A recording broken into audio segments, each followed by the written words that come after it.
저 오늘 문제집을 사러 교보문고. 교보문고로 가겠습니다.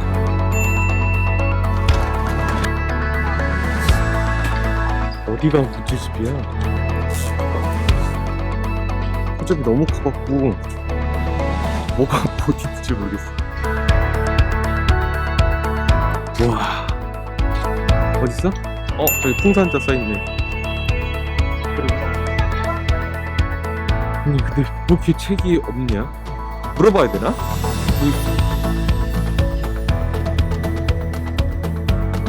잘 팔리는 거는 저기인데. 저기. 아, 여기 있네. 베스트라고 돼 있네. 베스트. 괜히 이게 뭐라고 할 이유가 없어. 우리가 블랙라벨로. 네. 정석. 바이블. 오케이. 자, 저거 사서 갈게요.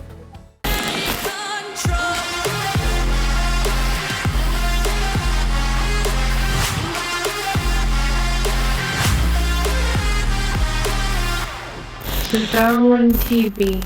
안녕하세요. 수강원TV의 박원입니다.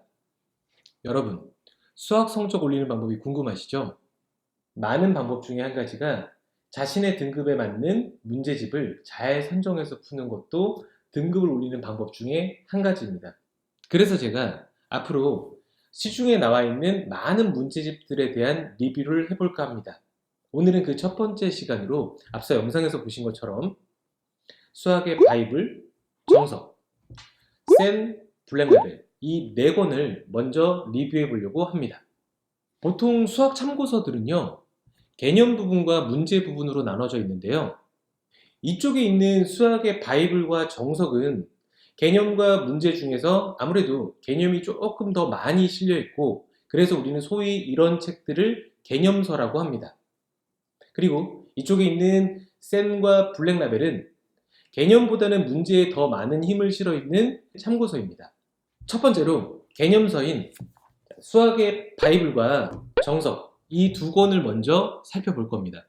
일단 이 수학의 바이블부터 보면요, 이 책은 학원이나 학교 수업이 이해가 안 가, 그런데 나는 공부를 해야겠어 하는 친구들이 개념을 다시 보자는 의미로 이 책을 많이 선택을 합니다. 등급으로 보면 내신 기준 3등급 이하의 학생들이 많이 선택을 한다고 볼 수 있는데요. 이건 어디까지나 제 주관적인 견해니까 오해하지 마시길 바랍니다. 그래서 책 내용을 한번 살펴보면요, 개념 부분들이 굉장히 친절하고 자세히 설명돼 있어요. 마치 옆에서 차근차근 문제들을 풀어주는 과외 선생님 같은 느낌으로 적혀 있고, 예제를 통해서 개념을 확인하고 기본 다지기, 실력 다지기, 또 바이블 포인트, 약점 휘어잡기와 같은 문제 푸는 데 있어서 필요한 팁들도 실려져 있어요. 결론부터 말씀드리면 이 책은 4등급 이하인 친구들이 보면 안 돼요. 아니, 3등급도 보면 안 됩니다. 이 책은 2등급이나 현재 내가 1등급인데 약간 불안불안한 친구들에게 추천하는 책입니다. 왜 그러냐면요, 아까 이 책을 선택한 친구들이 수업 내용이 잘 이해가 안 돼서 개념을 다시 보고자 해서 이 책을 선택했다고 했잖아요.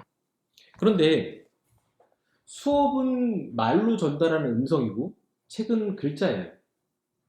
수업 내용이 이해가 안 돼서 책으로 수학을 보겠다라는 건 생각보다 쉬운 일이 아니고요.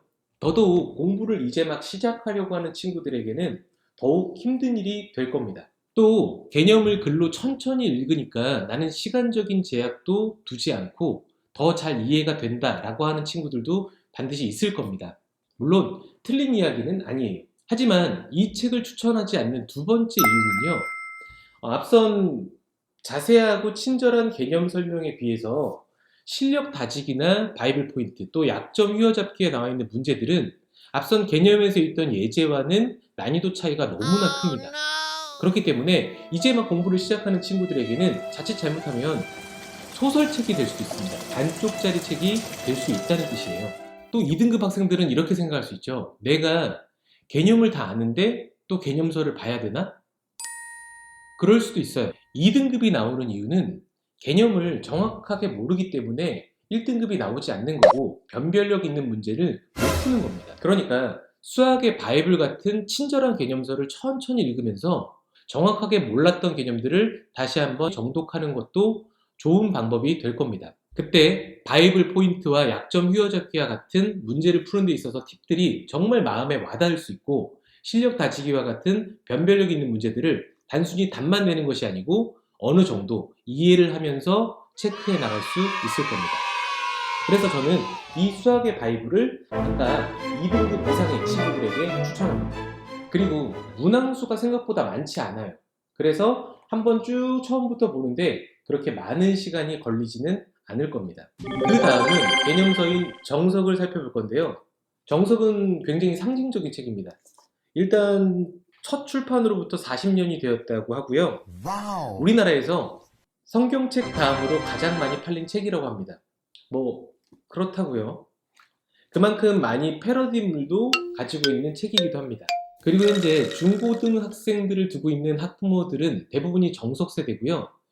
학부모님이 풀 때 정석과 지금의 정석은 그렇게 많이 바뀌지는 않았습니다. 물론 겉모습도 바뀌지 않았고 내용도 많이 바뀌지 않았습니다. 또한 학부모님들 마음속에 있는 그 정석에 대한 이미지 역시도 많이 바뀌지 않았는데요. 이 정석은 보통 선행을 위한 교재로 많이 사용되고 있습니다. 주로 중학생들이 고등학교 내용을 선행하기 위한 책으로 가장 인기 있는 책 중에 하나입니다. 그 이유는 학원에서 선행 교재로 많이 사용되는 영향이 크기도 할 것 같은데요. 왜 이 책을 학원에서 많이 사용하냐면요. 두 가지 이유가 있는데요. 첫 번째는 앞서 제가 학부모님들의 정석에 대한 이미지도 바뀌지 않았다라고 말씀을 드렸잖아요. 그 이유이기도 합니다. 학원에서 반을 배정할 때 교재를 선정하는 일은 생각보다 쉬운 일은 아닙니다.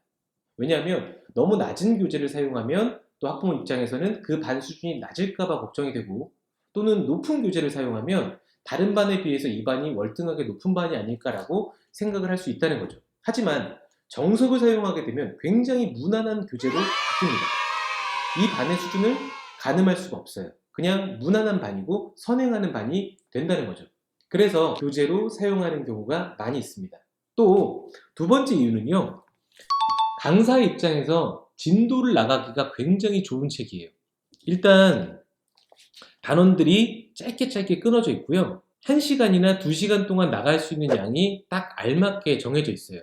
혹시나 내가 수업이 조금 시간이 빠듯하면 연습 문제 다 숙제, 또는 시간이 남으면 연습 문제 몇 문제 풀어주고 다 숙제, 이런 식으로 진도를 나갈 수 있기 때문에 주어진 커리큘럼에 맞게 진도를 나가는데 어려움이 없는 책이기 때문에 학원에서 많이 선택하고 있습니다. 그런데 저는 개인적으로 강사임에도 불구하고 여지껏 어떤 등급의 학생에게도 이 정석책을 추천해주지 않았습니다. 이유는 제가 뭐 정석을 싫어해서 그런 건 아니고요. 뭐 하나 딱히 특별하게 장점이 없는 책이에요.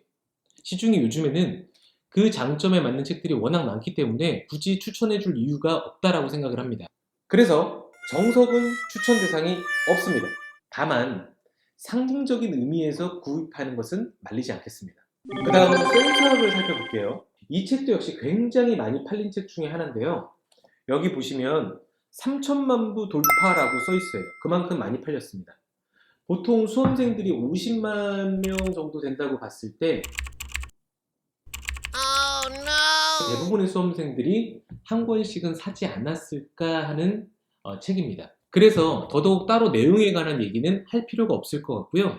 다 아시다시피 일단 이 책은 A단계, B단계, C단계로 나눠져 있습니다. A단계는 쉽고, B단계는 많고, C단계는 어렵고 라는 이미지가 박혀있는 책입니다. 자, 센수학을 추천하는 대상은 교과서 문제의 70%를 풀 수 있는, 내신 등급으로 따지면 3, 4등급 이상의 학생에게 추천합니다. 흔히 오해하고 있는 부분이 센수학은 쉬운 문제집이다, 기본 문제집이다 라고 생각하는 사람들이 많이 있습니다. 하지만 센수학은 쉬운 문제집이 아닙니다.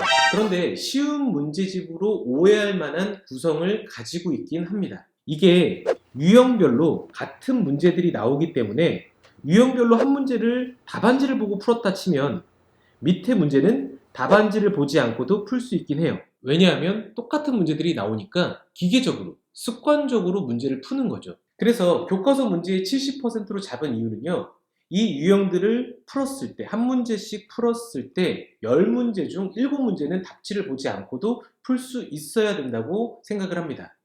그래서 교과서의 70%를 풀 수 있는 친구들에게 추천합니다. 그리고 저는 이 센수학의 A스텝은 그냥 구색 맞추기라고 봅니다. 그래서 A스텝은 솔직히 풀 필요는 없다고 봐요. A스텝을 풀지 못하면 이 책을 구매할 이유가 없거든요.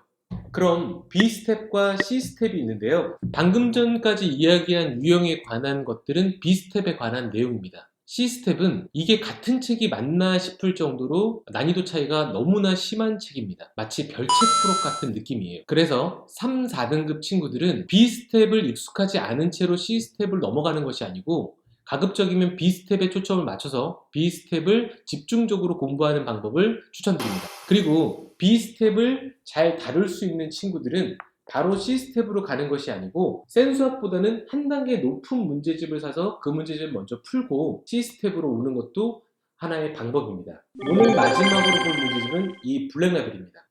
블랙라벨은 이름부터 뭔가 좀 있어 보이죠? 최상위권을 대상으로 한 문제집으로 잘 알려져 있습니다. 저도 그렇게 생각을 하고 있고요.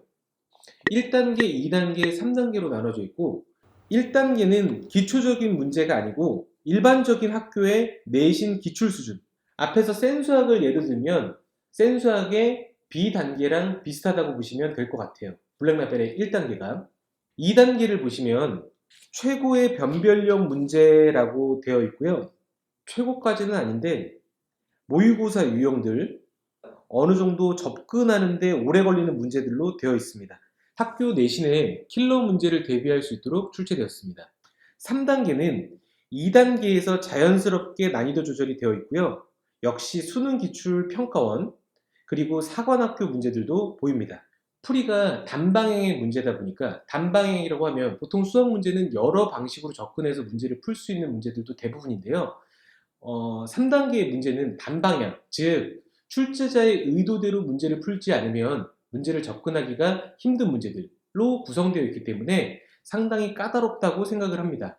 그런데 이런 문제들도 개념이 정확하게 돼 있고 경험이 쌓인다면 그렇게 어렵지 않게 풀 수 있을 날이 올 겁니다.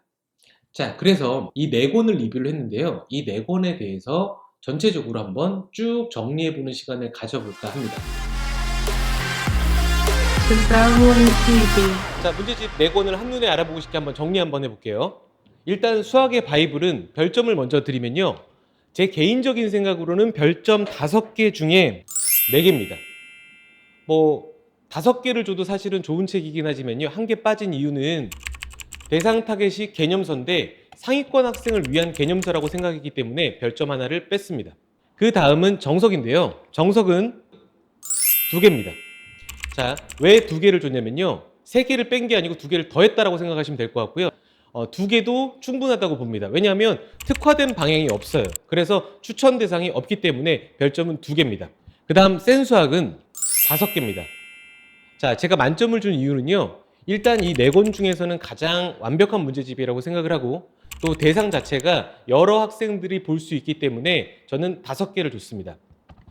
그 다음 블랙라벨은 3개입니다. 자, 2개를 뺀 이유는 대상 타겟이 너무 높아요. 그렇기 때문에 일단은 제가 2개를 뺀 이유입니다. 자, 그 다음 추천 대상을 한번 볼게요.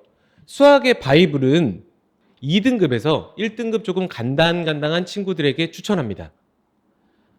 그 다음 정석은 추천 대상 없습니다. 자, 센수학은 70% 정도의 문제를 답안지 보지 않고 풀 수 있는 친구들에게 추천합니다. 자, 블랙라벨은 1등급 친구들에게 추천합니다. 자, 여기까지가 별점과 제가 기준으로 생각하는 추천 대상에 대한 정리였습니다. 자, 여기까지가 오늘 준비한 문제집 리뷰였습니다. 어떻게 도움이 되셨나요? 앞으로 문제집 리뷰는 계속 될 거고요. 문제집뿐만 아니고 수학에 관해서 여러분들이 궁금해하셨던 점들에 대해서 모두 다 제가 정리를 해드릴 생각입니다. 그러니까요, 반드시